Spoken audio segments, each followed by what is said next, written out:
हम श्री वृंदावन धाम से श्री राधा वल्लभ संप्रदाय जो वृंदावन की 500 वर्ष की परंपरा में है, उसमें श्री रूपलाल जी महाराज के वंशज एवं छोटी सरकार के निवासी मेरा नाम गोस्वामी श्री चंद्रलाल जी है। कहते हैं गिरिति तत्वोपदेशन संसार मिति गुरु, अर्थात जिसके हृदय में सबसे भारी तत्व गुरु तत्व है उसे गुरु कहा जाता है। और इस संसार में सबसे भारी सबसे वजनदार यदि किसी की लीला और महिमा है तो वो पूर्ण पुरुषोत्तम भगवान श्री कृष्ण की है। तो जिसके हृदय में श्री कृष्ण विराजमान है वही गुरु है। परम स्नेही वैष्णव जनों, गुरु तो संसार में प्रत्येक व्यक्ति को करना ही चाहिए। कहते हैं गुरु बिन भव तरही न कोई, जे विरची शंकर सम होई।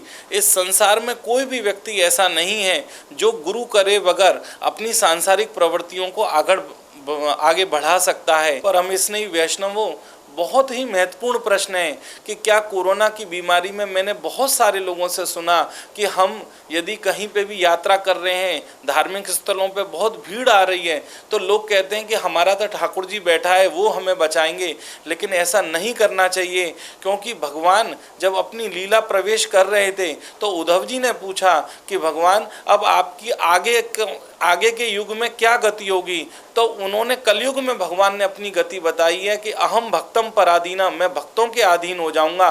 तो कलयुग में भगवान को यदि भूख लगती है तो भक्त उन्हें भोजन कराते हैं। तो यदि कलयुग का प्राणी ये सोचे कि हमें बचाने के लिए ठाकुर जी आएंगे तो ये अपराध है, हमको स्वयं ही अपनी सुरक्षा करनी पड़ेगी। इसलिए कलयुग में आज जब प्रभाव है तो भक्त ये नहीं अपेक्षा कर सकता कि भगवान हमारी आके सेवा करें, हमें भगवान की सेवा अर्पण करनी चाहिए। इसलिए जो भी कोरोना के समय सोशल डिस्टेंसिंग या मास्क पहनने का नियम है वो सभी धार्मिक स्थलों पे लोगों को अनिवार्य रूप से पालन करना चाहिए।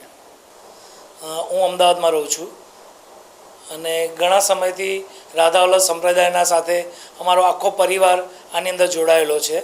એટલા માટે આજે જે દિવસ છે એ ગુરુ પૂર્ણિમાનો દિવસ છે।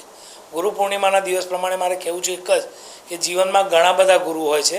જેમ કે જન્મીએ ત્યારે આપણી માતા પહેલી ગુરુ કહેવાય, પછી વ્યવહાર અને વ્યવસાય સુધી પહોંચીએ એ આપણા પિતા ગુરુ કહેવાય છે, પછી આપણા શિક્ષણ માટે અનેક ગુરુઓ આવે છે। પણ જીવનમાં જ્યારે ધાર્મિક પ્રત્યે કે સામાજિક પ્રત્યે જે આગળ વધીએ છીએ ત્યારે આપણા જીવનમાં એક ગુરુ તો હોવો જ જોઈએ।